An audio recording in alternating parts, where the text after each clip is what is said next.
चाहिँ हामी गुल्मी जिल्लाको यो रुरु क्षेत्रमा रहेको तीनमुखे पुलमा हामी जहाँ कि दाहिनेतर्फ चाहिँ स्याङ्जा लाग्छ भनेपछि देब्रेतर्फ पाल्पा जिल्ला र यो सिधातर्फ चाहिँ गुल्मी जिल्ला लाग्दछ। अहिले चाहिँ हामी यो तीनमुखे पुलमा भ्रमण गर्न आएका छौँ।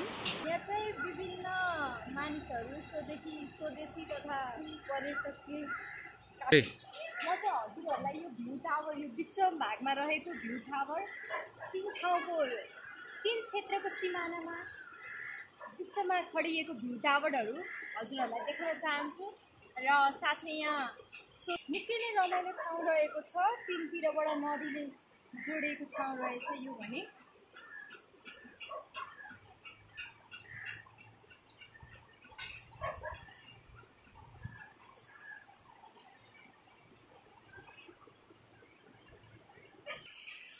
म देखाउन चाहन्छु हजुरहरूलाई यही पुल रहेको छ।